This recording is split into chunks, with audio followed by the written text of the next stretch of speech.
Hi everyone. Today we're going to be going through an overview of the different smart home technology that is available on the marketplace today and some of the basics for what you'd need to get it set up.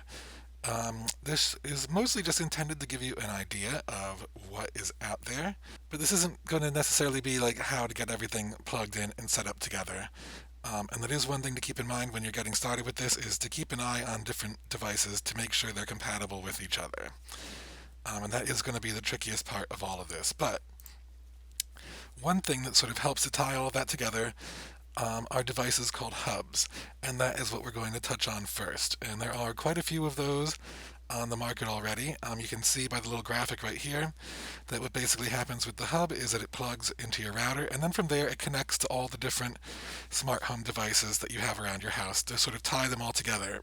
Otherwise, what winds up happening is that you find yourself on your smartphone with a bajillion different apps to try and run each individual device because they all have their own different app on there. They aren't all going to be compatible. Not every device is going to be compatible with your hub, so just keep that in mind. Um, Many of them do have different icons they can put on packaging to make it easier to find devices that work with them, but that won't be universally applied. And so, in that case, what you're going to probably wind up having to do is just go on Google and just ask the question, like, is this product compatible with the hub I've chosen? And 99% of the time, you will find the answer because you are not going to be the first person to be asking this question. So, right now, I think probably the most popular one out there, especially for people that aren't experts at the whole thing, is going to be the Samsung SmartThings Hub. These run for about $70. It does require you to have a smartphone app to get it started. Beyond that, though, you don't necessarily need to use that to control things. As you see, it works with both Alexa and Google Assistant, so you can just talk to your existing speaker system as long as it has those in there already, and you can run things via voice control. You're going to see all the different protocols here. It shows what's compatible, and these are the things that are going to be tricky with when you're trying to find things that work. I would say like Zigbee seems to be one of the most popular ones. Z-Wave you'll see kind of. LAN, you're probably not going to have too many things set up that way, but that just means it's all connected by wire right into your uh, home network. It is going to be Zigbee that I think you're going to see the most, though. Um, you'll see down here at the bottom left, there's this works with smart things icon. If you see that on a box, that means it is something that's been set up with the help of both Samsung and the manufacturer to make sure that these devices are compatible with each other.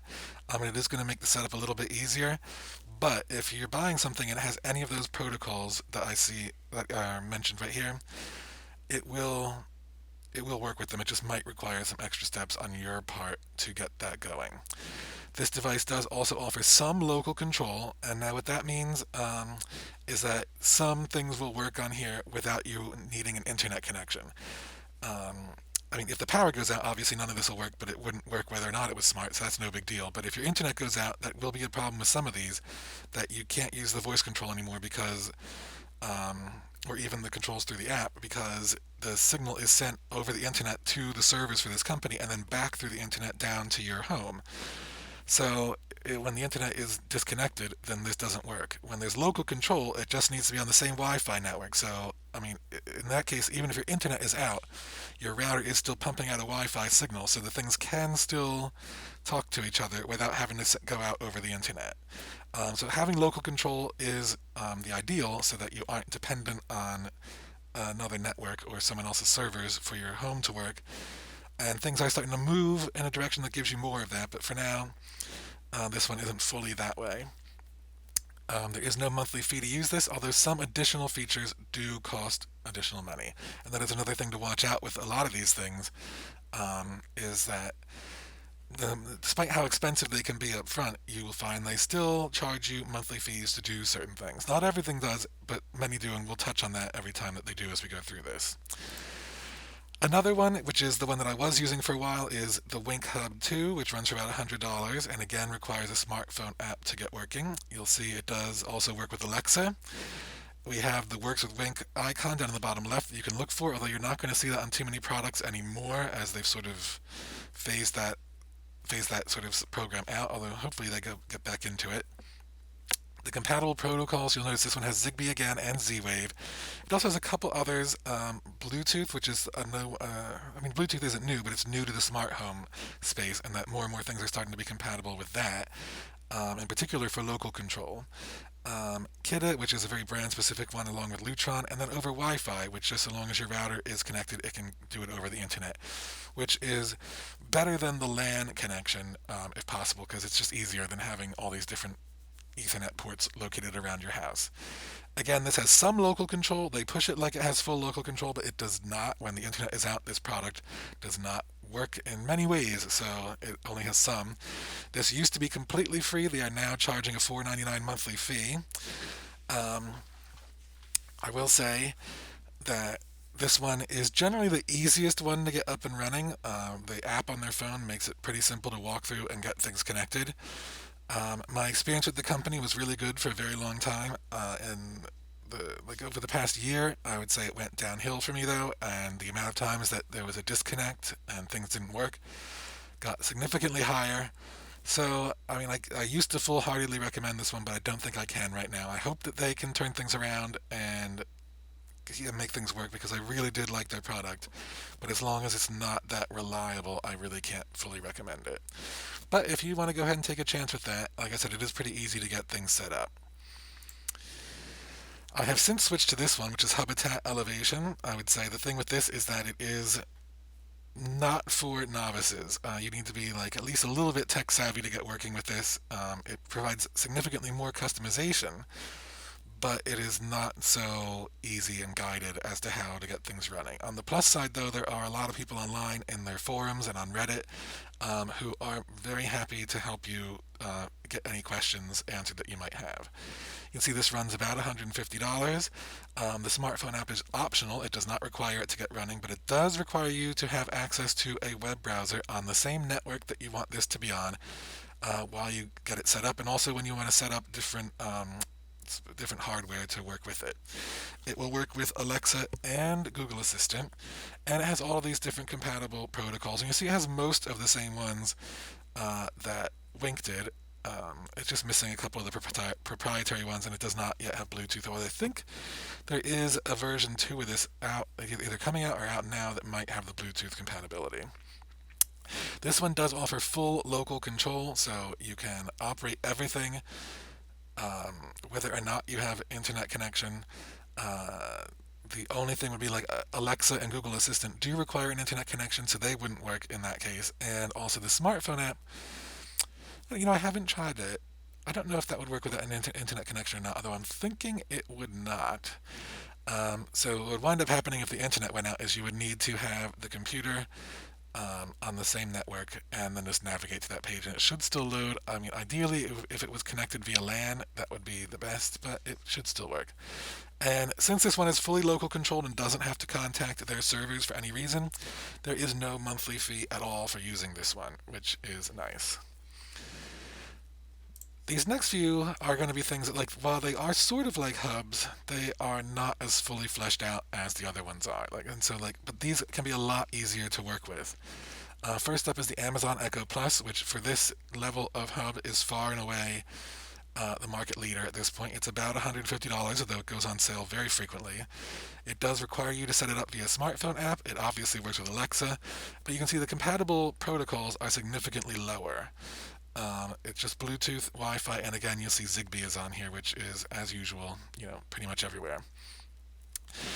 The thing with this, though, is it is also a pretty good speaker. Like, it has pretty great sound. Also, if you get the more expensive Amazon Echo Studio, which has even better sound, that also has the same functionality as this. So if that's something that matters to you, that would be a way to go.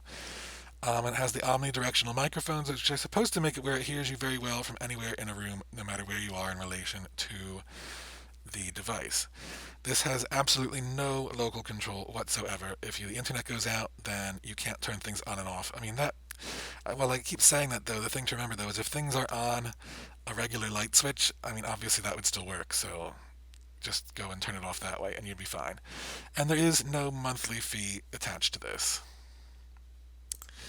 Apple, of course, is also in the space with their HOMEKIT, and it has the two different ways to get that set up, either through the smart speaker or through an Apple TV box.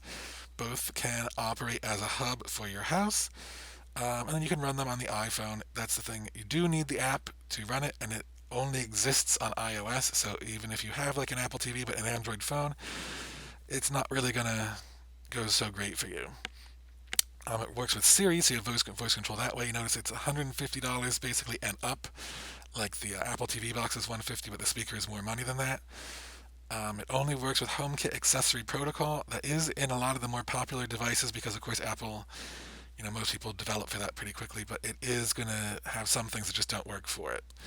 Again, there's the speaker and omnidirectional microphones on both the HomePod and the iPad. The speaker and the microphones are not on the TV, although there is a microphone on the TV remote, but I'm pretty sure you have to press the little button to make that work. Again, this is no local control, but then also no monthly fee. And of course, Google is also involved in this with their two different products, the Home at $99 and the Home Hub at $129. Again, both require an app. They work with Google Assistant, which, of course, it works with Wi-Fi and Bluetooth. So again, now this does not have the Zigbee, so it's limited a little bit that way. And again, built-in speaker, omnidirectional microphone, and no local control and no monthly fee. Now the thing with some of these though is while they don't have all of the protocols, sometimes since the product has its own app on the device that you're talking about, like on an iPad for the Apple HomeKit or an Android phone for this, it can still be compatible because of the app existing on there. So, I know that's going to have to be your first decision is to decide which hub you want to go for. It basically depends on just how much control you really want to have. The first three more expensive ones can give you the most control and give you the most options for what it is that you want to do, whereas the speakers are going to be a lot more limited in exactly what you want to do. It's more if you just want to turn things off and on, you can have like multi-room music and stuff like that, then that's what you want. It's definitely for the more casual person. It is a great way to get started. It'll be a lot easier to work with and just give you some idea for how this all works and what exactly you can do. And of course, even just what it'll be like getting things set up in the future before you jump into one of the more complicated ones. So once you have one, what are going to be some of the products that you can use with it? I'd say at this point, far and away the most popular thing on there is going to be the smart lighting, and the market leader in that space is Philips Hue. Of course, they are also the most expensive in the space by quite a long shot. The starter kit that you see here, which is the bridge, and while this picture only has 3 bulbs, the starter kit now comes with 4. It's generally around $150, which is kind of a lot for some light bulbs. You don't necessarily need this bridge anymore. For the longest time, you did have to have that for the lights to work. They will now work directly with some products, especially ones that can do Bluetooth. You won't get the entire full functionality of what they can do without this bridge, though, so you are probably going to want to still get the kit that comes with one of these. Being LED bulbs, they're supposed to last for a couple decades, so I mean that sort of makes the cost a little bit easier to stomach. It is compatible with basically every hub and every voice assistant. Like whatever you get, it'll work with it. And even like you can have it on both things simultaneously. Everything works pretty well with this. You can also get it for a little less money. You can have the ones that don't change color. Like you'll notice this is showing you some of the colors it can be.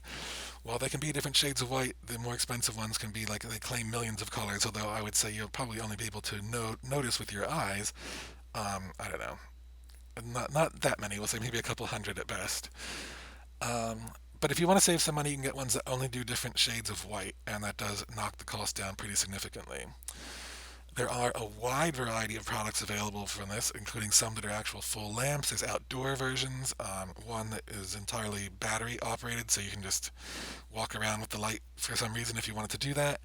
A lot to pick from there. And then this also works with a lot of different apps. And let's go ahead and look at a demo for one of these. This is with, I believe, Hue Disco, which is an app you put on your phone while music is playing, and you let this run. And I don't think we'll watch this whole thing, but let's have a look at what happens here.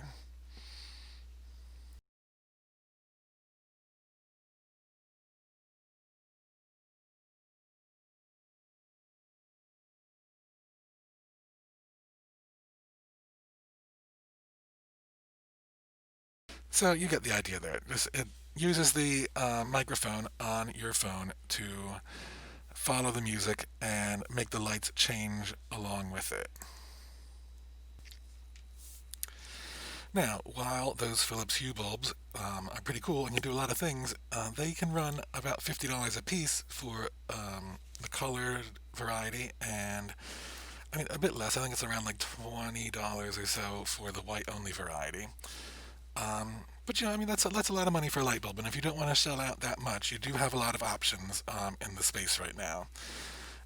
LiFX is possibly the most fleshed out of the main competitors that they have. It can still be a bit on the pricey side, though a bit cheaper. There's no hub necessary, and it works with all three of the major voice assistants. And it does get very good reviews, and it has a pretty well fleshed out ecosystem, so there's a lot of different lighting options that you can get that would all be compatible with each other. Going down to about a mid-range cost is Yeelight. Again, very well reviewed, but this has significantly fewer varieties of bulb available. And once again, no hub, but only Alexa and Google support, no Apple. Wise is fairly new into this space. I think at this point it only has the plain white light bulbs available, but I wouldn't be surprised if there are more in the works. It is going to be the closest in price to just a regular light bulb at this point.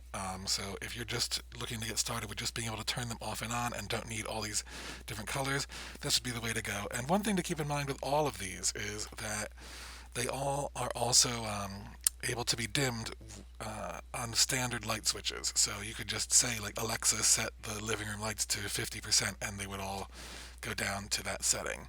But that being said, if you do put any of them onto a switch that's already run by a dimmer, then that does actually work kind of strangely with them. So you're going to want to avoid that. Like, some of them won't work correctly if you do that, and others will produce a loud humming noise if you put them onto a switch with a dimmer attached. So, like I said, you are not going to want to do that. If you do have a light switch with a dimmer on it, you're either going to want to swap that out for just a regular switch or not use one of these sorts of bulbs. Now, let's say you don't want to use the smart light bulb, but you still want to have the smart functionality for your house for different lighting, or even any number of different appliances. You can go ahead and do these different like smart switches, outlets, and plugs. The switches basically are these are all basically what they sound like. The switches are in place of the light switch in your house. You would put this in. You can use whatever light bulbs you want on there. It can still go with the smart light bulbs, although at that point I don't know if you want to do that because of the redundancy. What's the point in having it be something that you can turn off and on directly from the light bulb when you have a switch that also can do it? So, you might want to just pick one or the other. They can do things like dimmable. You can have multiple lights on the same switch if that's going to be something you want to do. And you can see, like in the case of this one that we're showing here, which looks like it is by Lutron, the little middle part pops out to become a remote control. Not all of them are going to be like that. There's a whole bunch of them available that you can work from. It should work with most existing switch housings. You still want to double check those. Some of them do require an extra wire, which, not being an electrician, I forget the name of that wire. I think it's like a ground or something like that. But check with an electrician first. Some of them do require that, some don't, and if your house is older, it may not have that third wire in the existing housing, so that could pose a problem. So just make sure you get one that is actually compatible with your electrical work. And like I said, this requires minor electrical work. Do be careful if you're doing it. It might be advisable to have a professional do it, but it is possible to do it on your own. Likewise with the outlets, you can have these where they have their own smarts in there where you could just say, hey Siri, turn off kitchen lights, and as long as they're plugged into that, or whatever device you have plugged into there, it would turn off. You could use this for something like a coffee maker or any number of different things you plug in. The one caveat with that is anything that you're going to have plugged into one of these things that you want to be able to control with the voice assistant or with other different smart home programming, is that it has to have the sort of thing where the button stays like in a permanent on or off position. If it's the sort of thing where you just like push a button and the thing turns on but the button doesn't actually change its position, that it generally means in those cases, like when the power goes out and comes back on, that device is not turned on again, usually. And so in those sorts of cases, effectively like what you're doing here is when you say to have it turn that off, that outlet, it's cutting the power. So when it comes back on, the device doesn't automatically turn itself back on. So it wouldn't work with everything as a result of it. Like I know my Cuisinart K-Cup coffee maker, it can't work with that because that switch doesn't have like on or off. I just push it and the thing is on, and I push it the same exact way again to turn it back off. So it won't work with that. The smart plugs. This is going to be the cheapest way to get one of these things in there. Basically it fits any three-prong outlet, can use whatever existing electronics, and requires absolutely no electrical work. You just plug this into the outlet and then plug the device into it, and you're good to go. Like I don't have this exact one, but I have something similar to that with one of those little electric fireplace things that just like sits freestanding in one of my rooms, and that's plugged in this way to one of the outlets. So I can just say, Alexa, turn on the fireplace, and it turns on. Um, Pretty simple, and it didn't require any major work. Just get it set up in the app, and that is it. You're also going to see a lot of people using smart locks. I think that's going to be one of the things that takes off the earliest and the fastest in this field, after the light bulbs, of course. This can be pretty expensive, though. I'm going to say, like these. I mean, this can even run up to a couple $100s for these things, and then some of them even charge additional fees for other services, like having spare virtual keys or things like that. So be careful of that. Um, it's generally pretty easy to install. If you can install a deadbolt, you can install this. That's basically all it is doing, is replacing the deadbolt on your door. The lower part of the door, the regular handle, you would not change. And what you might wind up wanting to do in that case, though, is swapping that out for one that doesn't require a key anymore. Just like something where you push the little button down, like to press the button and the door pops open or something like that. Because the idea with this being that you can just like wave your phone around or like say, I don't know, use your voice assistant to open the door, and so that way you don't have to fiddle around with keys and everything. But if the bottom part, the regular doorknob, still has a key, it negates the whole purpose of this. So you might want to do that. You're going to notice on the right hand side up here is the August lock, and that one actually is going to be the easiest to install, and that it doesn't even require you to remove any hardware. You just put it right on top of your existing deadbolt. Um, so that's probably the easiest way to go there. The other thing to be careful with all of these is that if your door doesn't line up completely exactly right, like with the deadbolt, the part that comes out of the door doesn't line up exactly right with the hole in the door frame, that can lead to some problems with these. Like if it's the sort of thing where you have to sort of tug on your door or push on your door to make it line up right, these things are not going to like that. They'll just get jammed trying to get in there. So you might want to do something like adjust that, or make sure your door is aligned right before you even get into this sort of thing, or it won't work. The doorbells are far and away one of the other early popular smart home options. Again, the prices vary widely on this. There are some that are really pretty inexpensive, but others that can run up to a couple $100s. And many, if I would say, if not most of them, do charge monthly fees for additional features like video storage. Like some of them will say they'll store for like 15 minutes for free or whatever. But if you want to store longer than that, you do have to start to pay a monthly fee for it. But not with all of them. There are some that have full local storage, where they can hold like a little SD card inside the camera, so everything stores right to that.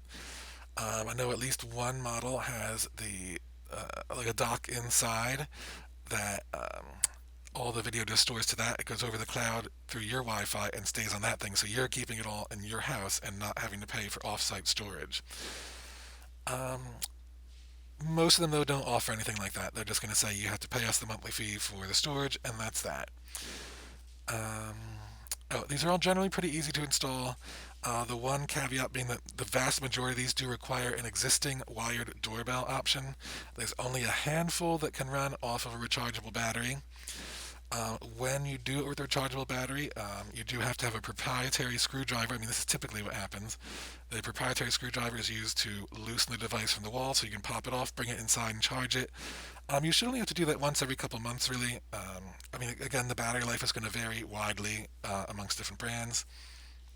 But you shouldn't have to do it too often. I will say it tends to be the case that it does. Once you do that, though, like you just don't have a doorbell for several hours while that charges. And then just regular old security cameras. And again, once again, like wide range of prices and a wide range of different features. You can see all the way on the left is the Wyze camera. That's probably going to be the cheapest one. That's their first product that they put out before they got into light bulbs, and that's WYZE. I do have a couple of those around the house. They're very easy to get set up. They have great picture quality, and they don't require a monthly fee, although there are additional features that do require a fee, although it's an annual fee, and I think it's like $10 per camera per year or something like that. I don't remember exactly. And any of these, you just have the app on your phone, look at it, and you can see all the footage there. You can communicate back and forth with them. There will be indoor and outdoor options for all of these. There's many different brands on here too, and like I said, most are going to charge you additional fees for video storage. Though, but I say like the Wyze ones actually let you put an SD card right into the camera, so it can store there, so you don't need to do that. The thermostats have turned out to be another early popular option. These are all pretty expensive and do require some electrical skill to get them put in. The vast majority, like the two on the left here, the Nest and the Ecobee, do require a central system. And some charge money for additional features. I believe that the Nest one does. I don't remember about that exactly though. You'll see this Ecobee one has got the little white box that goes with it, and that is because most of these only have the actual temperature sensor in the thermostat itself. You can, with the Ecobee one, you can put those little white sensors around where you would prefer that it actually picks up the temperature, so it'll do a better job of getting things to the way that you want it. The one on the right, I am actually forgetting the name of it right now, but it is made for electric baseboard heaters, whereas most of these are for like central heat or central air. That is the only one I'm aware of yet that works for the baseboard heater, and it is cheaper than the others. But that being said, if you have an electric baseboard heater, you are well aware that that means you have to have one of those in every room effectively, because that's just how that whole system works. So that could get the price to go up pretty considerably, taking care of that. Smoke detectors. This is one of the ones that, like, I mean, it seems a little weird to have this be a smart thing, but it actually makes quite a lot of sense, I would say. It's nice to have peace of mind that, like, even if you aren't home, if something starts happening, like your phone would get dinged, like if the smoke alarm went off or the CO2 alarm went off, so you could know about that without having to be there. And when you take trips and things, it's nice to have that extra peace of mind that you just get notified right away. They also are a little bit easier to deal with in the event of something where you're just cooking like a cheeseburger in the house or something, and I mean it's a very smoky thing to cook inside, and I'm sure we've all set off our smoke detectors just from cooking. So these are a lot easier to deal with, where instead of going right to just a loud, terrible noise, they first come on and say the smoke, like the Nest one will tell you the smoke alarm is going to sound in so many seconds. I mean, it's loud enough when it says that, but it's a voice instead of screeching at you. It gives you a little bit of time that you can run over and just tap the middle button really quickly and just stop it from beeping. And that is all it takes, is a quick tap of the Nest logo in the middle there, and that is it. As opposed to, as you know, with some of the other like old school ones, just tapping the buttons don't necessarily make it stop. You have to hold them or do whatever. It's not a lot of fun. Um, some of these do require electrical work, but most of them do come with battery-only options. So I will say sometimes the battery-only option doesn't offer quite as many features just because of the additional power draw the other features would require. Most of the actual smoke detector ones also offer the CO2 detection built in, and some offer a couple other different detections as well. You'll also see, though, if you want to go a little easier, we have off to the right here, we have one that you can just plug directly into a power outlet, so I mean it's much easier. And there's even these Roost batteries that are smart batteries. So you can take your existing smoke detector, put that battery in there, and you've just made it smart. So you would get the notifications and all those other things. It still won't fix, the more annoying things about the regular um, smoke detectors, but at least you can get the notifications when you aren't at home.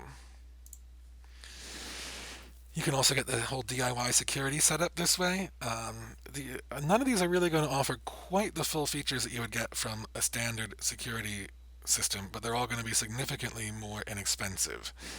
Um, the prices do vary widely, and again, they all charge monthly fees for different features, but you have the option to just put in as many different pieces as you want and work from there. Like you'll notice these all have different things like window sensors, motion detectors, all that sort of stuff, and you just place it around the house. So it tells you like if the window's open.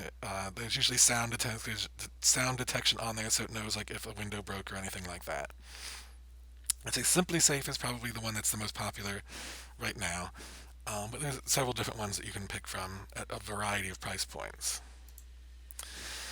There are a couple other different kinds of sensors you can have, and these all can serve a purpose for a variety of things, like there's moisture sensors, where you just place them in areas that you'd be worried about having a leak and put it there. So as soon as it starts detecting a leak, like you get notified, and this can save you, thousands of dollars in water damage to be alerted pretty much as soon as it begins, rather than when you go down into your basement and notice that there's 2 inches of water on the floor. So that while these things aren't necessarily cheap, that in particular can save you quite a lot of money. There's air quality sensors like this little Aware Glow. There's some that are a bit bigger.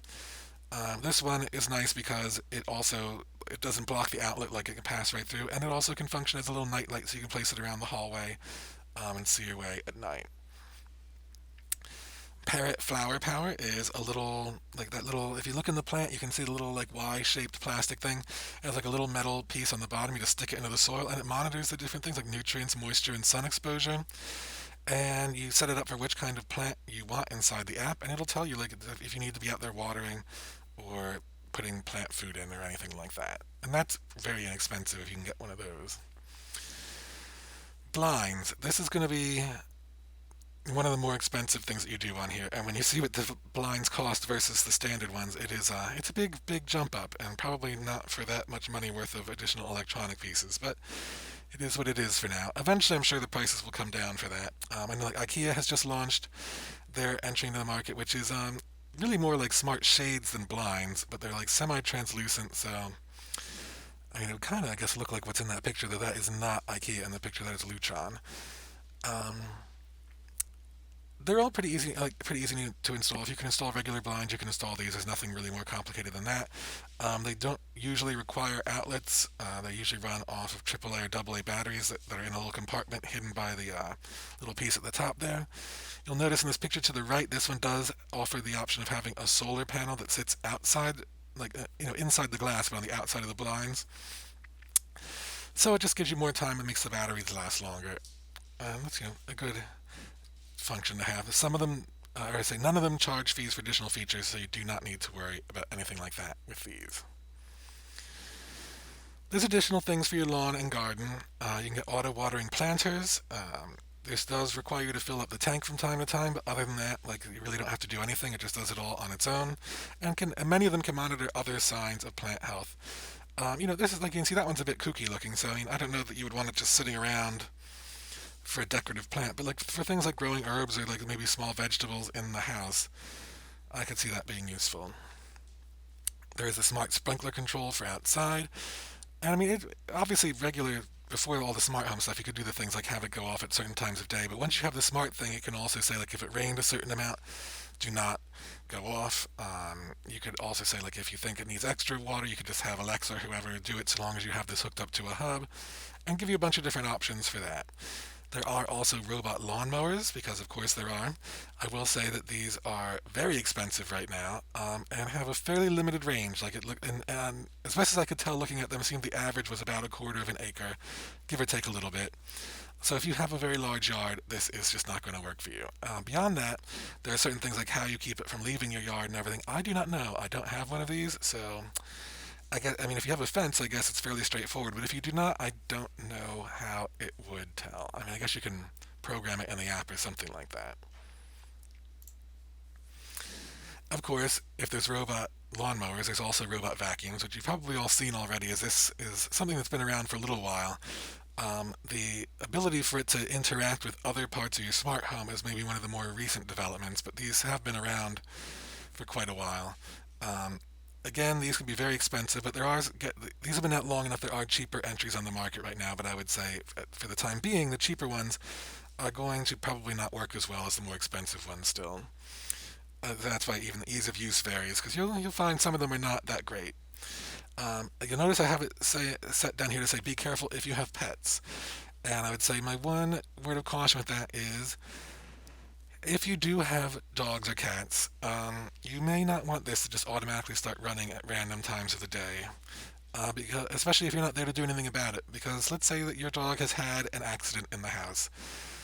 There are people, there are cases online of people having had this happen where the dog has had an accident, and this thing just runs over it and just smears the accident. Smears the mess all over the place, making your cleanup significantly worse. So, if you do have pets, you might want to seriously rethink getting one of these. But if you don't, I think it's a great way to avoid having to do too much. Um, you do still have to empty the tank on these. The one on the left has the additional tank that it charges on, so that does give you more time before you have to do that, and it looks like it's a little easier as well.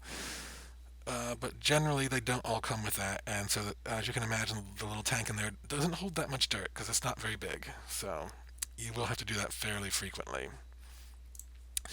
There are going to be other small appliances that also work with this, like window unit air conditioners. So if you still want to have this smart temperature control but don't have central air, these things can work for that.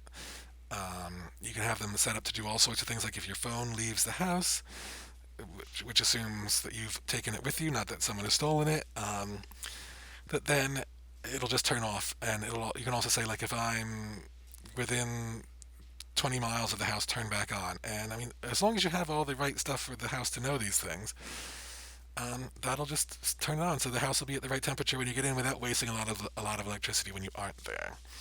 The microwave, I mean, I have that on here. I honestly don't know why you would really want this. That one really baffles me. You can set the cook times via voice. You can get an alert on your phone when the food is done. But I mean, like, what's the point? You don't really leave food sitting in the microwave for all this time before you start it. Like, you've already gone over there to put in. You may as well just tap the four for 4 minutes or whatever. And likewise, the alert on your phone. I don't know. Like, generally those things beep so loudly. I don't know why you would need that. And how far are you going to wander? It's not like you're baking in the oven and you're going to go do something else for an hour. It's only a couple minutes, so I don't know. But it's there. It's not even that much money if you really want one. So, you know. There are smart coffee makers. This makes a bit more sense to me, where if you have like beans and water already set in there to go, you can brew on a schedule by command or via app control. And there is at least one of them that will automatically reorder the coffee via Amazon when you run out. So I mean, that's an interesting feature.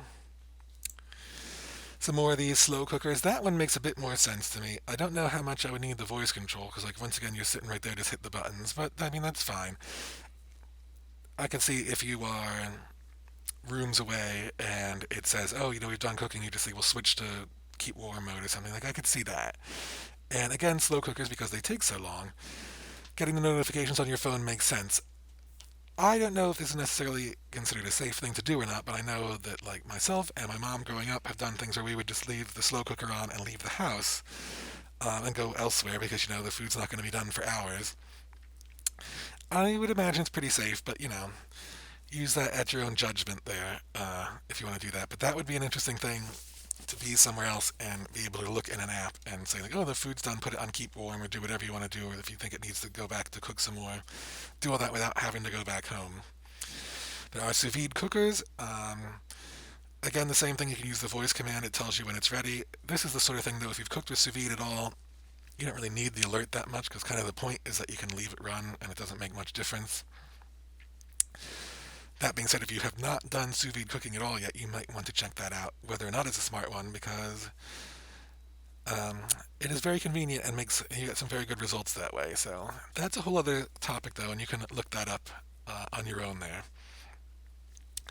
And there's also barcode scanners, which are things you can, like, it is what it sounds like. You scan items in your house and it automatically puts them onto a shopping list, and potentially even automatically reorders them via Amazon. So if you're running out of something, just scan it, and it'll be on its way. I know there are some that even attach, like, the inside of your kitchen garbage can, so you can just, like, sort of, I think this one actually is one of those, yeah.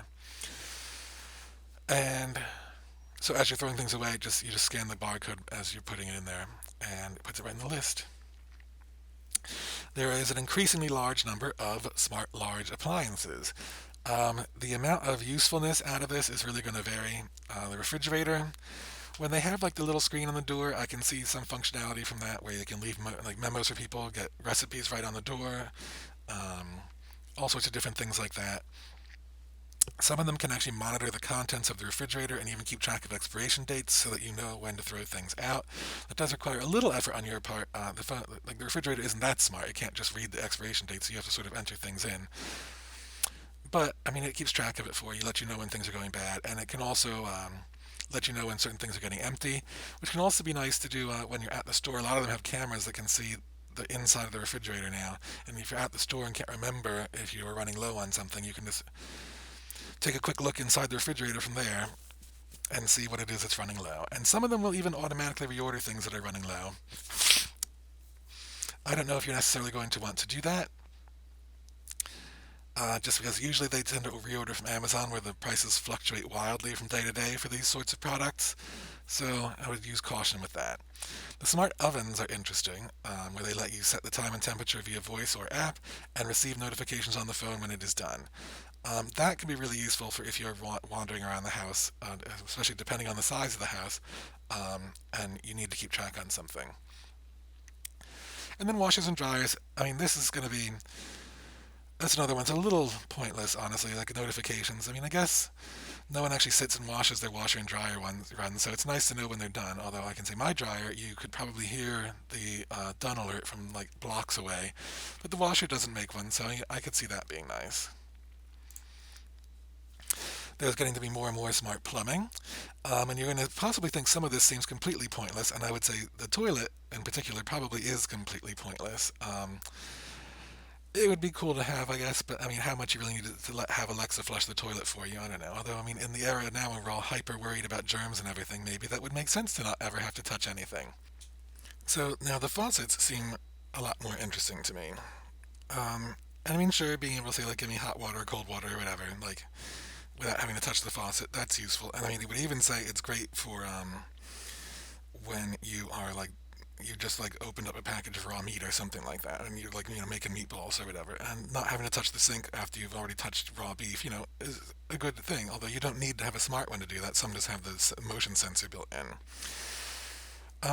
This does let you do things like get exact temperature of water, but most interestingly to me is that you can just put a pot under it and say, give me 5 cups of cold water, and it'll measure out exactly the 5 cups and just stop when it reaches that point. Um, which is, I think, a really useful thing to have. Just, is it that much of a major like lifesaver? I don't know, probably not, but I would definitely use that. The smart water heaters also make a lot of sense, where you can get alerts on your phone if it notices something like a leak, or automatically shut off if it is leaking.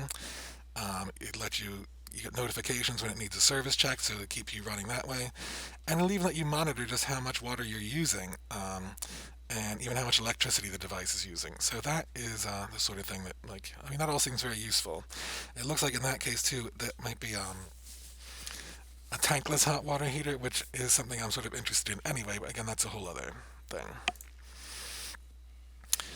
Now, of course, there are other things like the smart TVs and speakers, and you're going to see these pretty much everywhere. At this point, I don't know that you can actually get a TV that isn't smart, which maybe isn't the best thing, because I would say, in general, like the things like the Apple TV box or Roku or whatever are probably the better way to add smart functionality to your TV than any of the options that come built in, whether it be from Vizio or Samsung or whoever. Like, I mean, they're okay, but there's always some channel that's not on there, or it behaves a little strangely, or it's too full of ads, or something like that.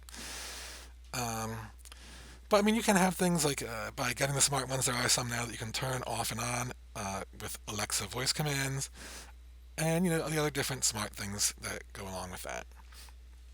We've already talked about Apple TV a bit, so we're not going to really do that one right now. Then there's like Sonos speakers. Um, these are going to be like the other ones that we mentioned earlier might be a little bit better choice if you're trying to add smart home functionality to your home. If you just want to do something like multi-room music, these are maybe the way to go, where they all sync together wirelessly, so you can have the same music playing throughout your whole house. Much easier than having to run wires everywhere.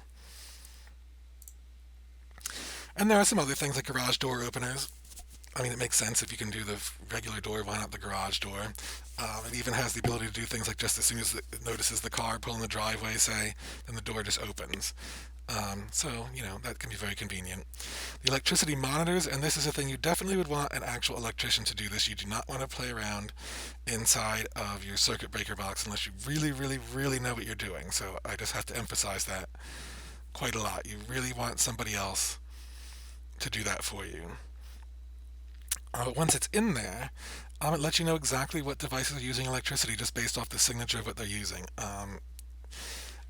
It's very smart. It's generally pretty right. It knows exactly what's doing what. It can identify where you're wasting electricity and track it over time to see how you're using it.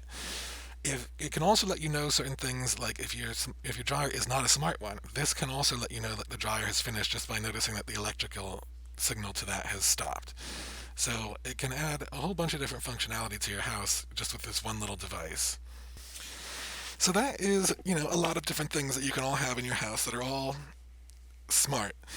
Um, and I say you didn't get to see me do that, but I put like air quotes around when I say smart because it is like they add different functionality, but to call any of them smart is maybe a misnomer in that they all really still depend on you to tell them what to do. It just gives you new ways to do that. So if you want to make it truly smart, you do have to like get a little bit more involved and try and make it all work together.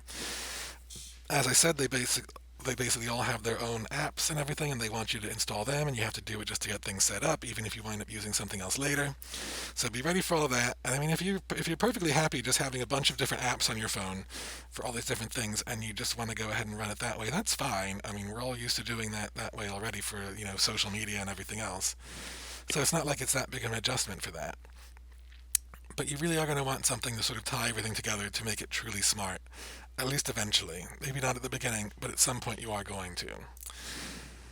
The most obvious way to do this is to use your hub, no matter what one it is. You can go ahead and program the connected devices to perform actions based on triggers. So like on the Wink one, say, like you see the demo on the screen there, where it says you have set up what they call a robot, but they'll all call it different things, and this one's called leaving home.